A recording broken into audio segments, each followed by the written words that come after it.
This is Nick. This is Jack. It's Tuesday, T-Boy Tuesday, May 17th, and today's pod is the best one yet. Somebody got the lawn mowed before this podcast. And then the sun opened and you mowed your lawn. I got it in right before the rain. That's why this is a TBOI. It's a TBOI. First story, what do we got going on, Jack? Kendrick Lamar didn't just drop his first album in 5 years. He also downloaded the Cash App. It's an endorsement. That's an enforcement. For our second story, one of the most important crypto bros out there just did something extremely rare. There's a crypto bro who's critiquing crypto. For our third and final story, McDonald's isn't just pausing operations in Russia. They're permanently canceling their Russia business. America's greatest export. It's the Happy Meal. But before we hit that wonderful mix. Perfect mix for a T-Boy Tuesday. Yetis, we've said a lot of controversial things on this pod. Jack, we have stirred the pot like a young Chef Boyardee. For instance, we told you to microwave your ice cream for 30 seconds. We tweeted out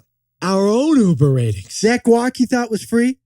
We told you it's actually extra. Oh, and we're the only pod with 2 nicknames as of yesterday. But there's one thing we haven't done. No. We haven't chatted with you live yet. Yeah, we haven't hung out with you, our audience. We should do this. So why not you, us, maybe Darlene from Duncan? We ought to talk. 2 pumps of hazelnut, Jack. We're going to do it. We're going to go live. Now that Nick and I are entrepreneurs again, we want to launch new things more often. Like chatting with our bestie Yetis every week. Is that too much to ask for? So we're going live with you. Hopefully you join us this Friday. On Instagram this Friday, the real Friday. At 3 o'clock Eastern, noon Pacific. All you got to do is follow us at TBoyPod on Instagram. Actually, you have to follow us on TBoyPod on Instagram. Now, we'd love to take your questions. Like maybe you have thoughts on that Bro Talks takeaway we did a couple weeks ago. Maybe you witnessed the zucking and you want to say something. Maybe you just want to see what Slammin' Salmon looks like in real life. Are you going to wear the turtleneck with that collar, Jack? It's called fashion, honey. Look it up. Not a turtleneck, it's a tortoise neck. 3 o'clock Eastern, noon Pacific, Friday, the real Friday, at TBoyPod on Instagram. At TBoyPod on Instagram. We would love to see you with us. Let's chat our 3 stories.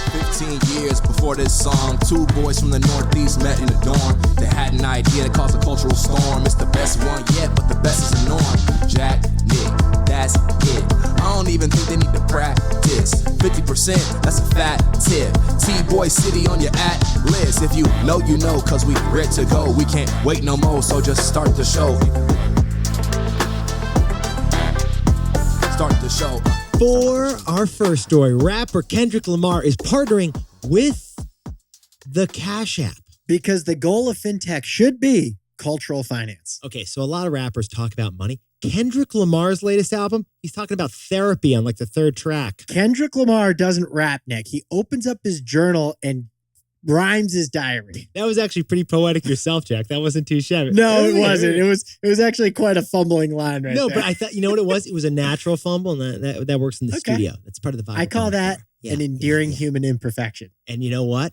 That's what's going to win us that Grammy. In the meantime, Kendrick Lamar is a rapper, a poet, and he actually has won a Grammy. Yes, but the last time he dropped an album was 2017. Wow, it's been a while. That album was called Damn, and it won the Best Rap Album in the Grammy Awards and a Pulitzer. Jack, let me just pull up the winning envelope here. Okay, the Pulitzer Prize Committee said that it was Kendrick's rhythmic dynamism that offers affecting vignettes capturing the complexity of modern African-American culture. Is that so? That's what they said. That sounds like a term paper. I'm just impressed you said that with one breath.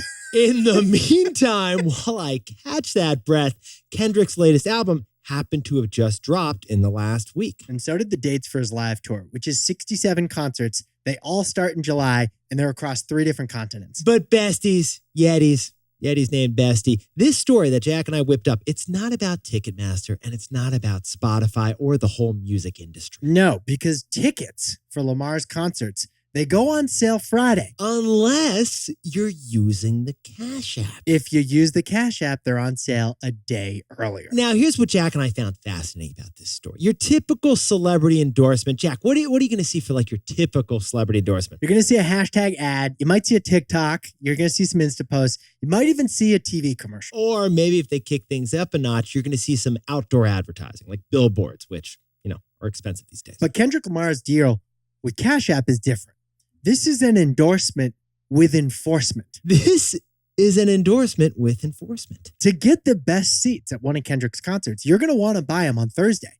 And you can only do that if you download and use the Cash App. So the front row isn't going to those who are paying more. It's going to the users of a payment app. The payment app is Cash App, which is Block's peer-to-peer payments app, which has almost as many users as Venmo. So Jack, what's the takeaway for our buddies over in the fintech space? Cultural finance is where the fintech war will be won. Fintech, financial technology, the VC term for just techifying money. Right. Well, Jack Dorsey runs Block, and he wants Block's products to feel like cultural finance. Now, Block's main business is those payment dongles you've seen at the farmer's market and the cashier tablet thing known as Square at your local coffee shop. But Cash App is a growing part of their business that now represents half of Block's profits. And it's grown because Cash App makes finance extremely social and cultural. Cash App has been successful in dropping merch and getting you to tweet your cash tag at Block on Twitter. And Block just happened to buy Tidal, which happens to be Jay-Z's music streamer. The Kendrick Lamar collab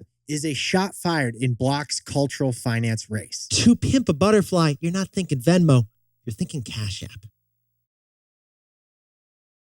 For our second story, after 30 years, McDonald's is permanently leaving Russia. Unprecedented. It's the de-arching because our business with Russia will never go back to normal. Speaking of going back, Jack, let's go back 3 months. We said companies were canceling Russia. This was back in February. To punish Putin, hundreds of Western companies suspended their Russian business. But Nick, they all left in there that this is temporary. It was like a big asterisk, right? It was like, The hope was to get Putin to end the war, but that hasn't happened. Well, McDonald's just announced it's selling off its entire Russian business, like for good, permanently, forever. According to McDonald's, continued ownership of the business in Russia is simply no longer tenable. But here is the thing when it comes to McDonald's. At McDonald's, everything, literally everything at McDonald's is a branding opportunity. Everything. Including exiting Russia, apparently, because they're calling this the de-arching. McDonald's couldn't just say, hey, we're leaving. Hey, we're packing our bags. They couldn't even go with like some kind of a cliche. They literally created a new term centered around their visual logo. McDonald's has the golden arcs. McDonald's has the golden arches.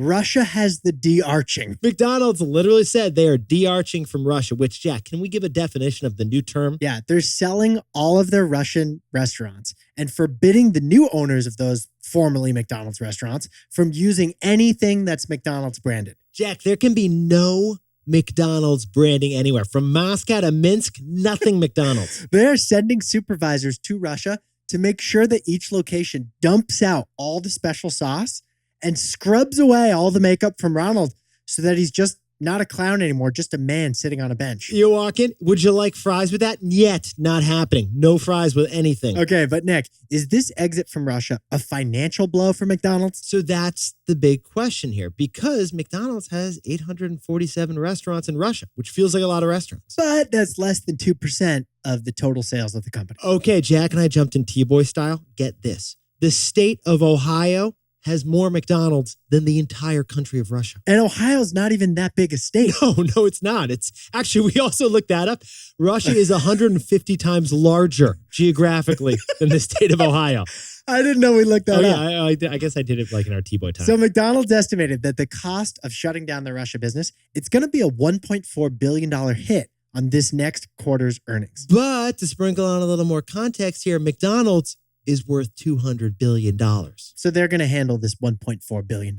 Oh, and we found 4 more states with more McDonald's than Russia. So Jack, what's the takeaway for our buddies over at McDonald's? The Happy Meal is perhaps America's most important export. The way Jack and I see it, this McDonald's de-arching is one of the biggest business developments of the entire year. Because 32 years ago, McDonald's arching of Russia was one of the top business developments of that year. Okay, Jack, let's go back. January 31st, 1990, the first McDonald's opens in Moscow. There were 3-hour lines to get in there. Russians were thrilled because McDonald's arrival was symbolic. This was capitalism arriving on the other side of the Iron Curtain. And it was all the supersizing trans fat that comes with it. The Happy Meal gave Russian consumers, who weren't used to this at all, convenience, satisfaction, and consistency. McDonald's tied the East and West with a supply chain, which led to peaceful trade. And 847 Russian small business people They were proudly members of the McDonald's franchise. So America's uncoupling with Russia, it hits a whole new level with this McDonald's de-arching. Because the Happy Meal is perhaps America's most important export.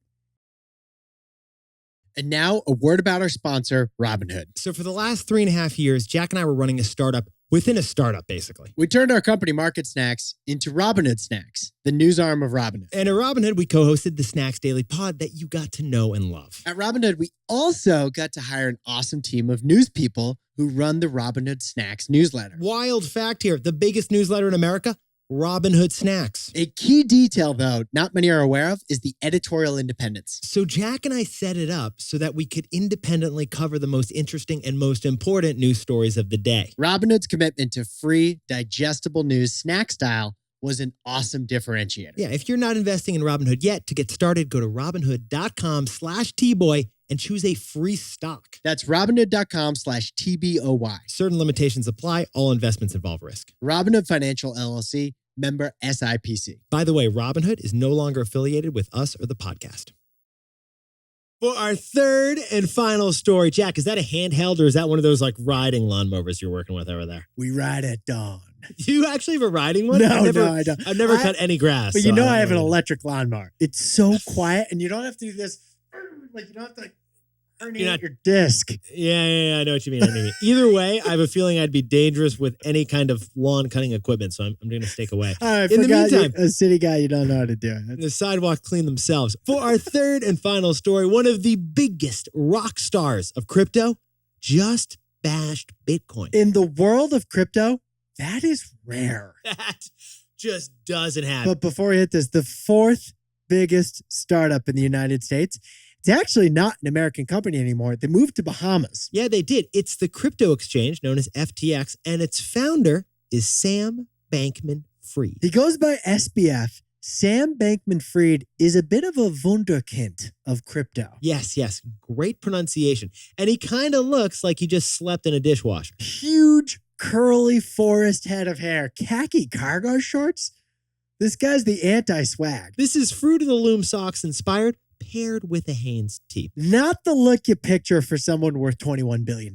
Now, Jack and I should point out, we're not making fun of someone here. This is not us ripping on someone's looks. You can see by our style, we've got some work to do ourselves. Well, Sam Bankman-Fried actually dresses this way on purpose. He said to the New York Times this weekend, "I think it's important for people to think I look crazy." But here's the crazy thing. He's only 30 years old. He's the founder and CEO of FTX, the number 2 crypto exchange on planet Earth. He built it from $0 to $40 billion in less than 3 years. But one of the most important entrepreneurs in crypto, A wunderkind of crypto. a rock star of crypto, just said something that you don't typically hear from a rock star in crypto. He said Bitcoin, the biggest of all the cryptocurrencies, doesn't work as a payments network. Yeah, that's a shocking thing for a crypto CEO to say. It's shocking because part of the grand narrative of Bitcoin is that someday we'll be buying everything with Bitcoin. It'll be like the digital dollar. And that's why the whole country of El Salvador just made Bitcoin its legal currency.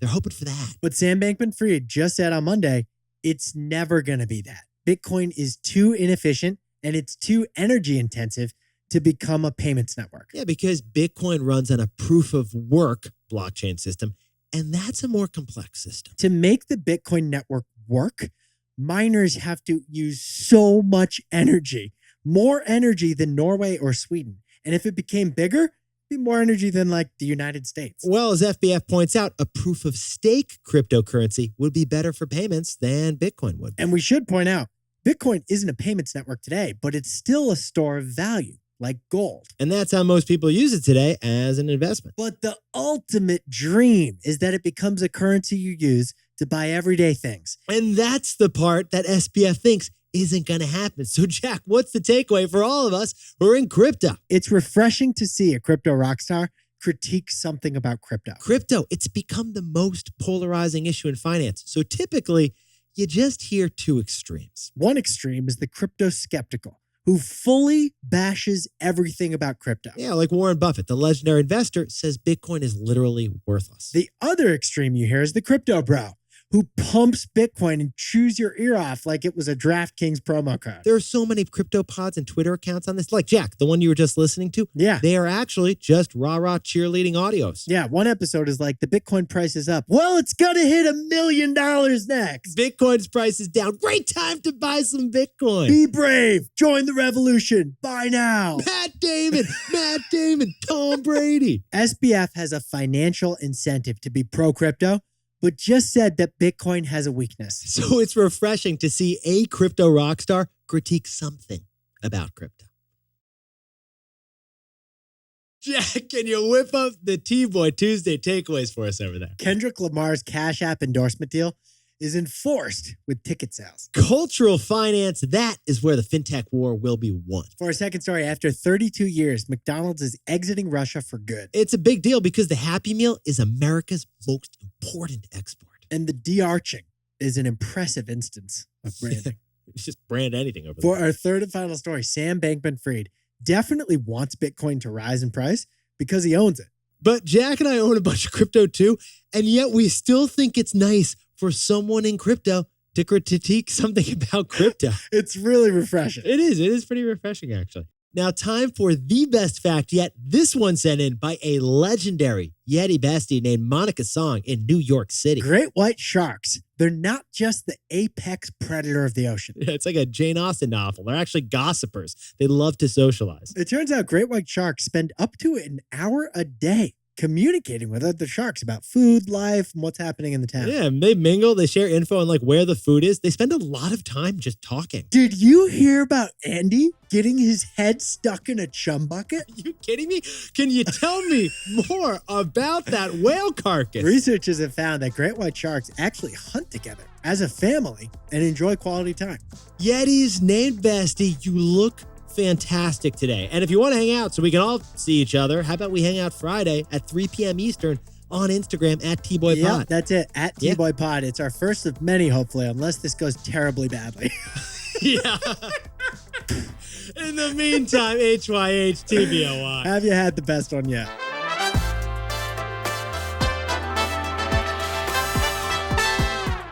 And before we go, a happy birthday and a shout out to Claudia Kelly, who's turning 70 in Rhode Island. Claudia just had a liver transplant, and the donor was Claudia's daughter, Lacey. That's a win to celebrate. What a great story. And happy birthday to Betsy Reef over in Indianapolis. And happy birthday to Emily and Ann Wynn, twins from Irvine, California. Alex Delosier, happy 27th in Pigeon Forge, Tennessee. Big happy anniversary to Alessandra and Lenny in Milan, Italy. And Jared and Diana Bod, enjoy that 5-year wedding anniversary down in Scottsdale, Arizona. Congrats to Colin Schmetzer, who got a new job in Reston, Virginia. Megan Williams, enjoy that graduation with the MBA in California. Congratulations to Amir Zakakani, who graduated with the Executive MBA program in Union, New Jersey. And Steph Curry finally graduating after 16 years from Davidson College. It's about time this guy accomplishes something. What have you been doing?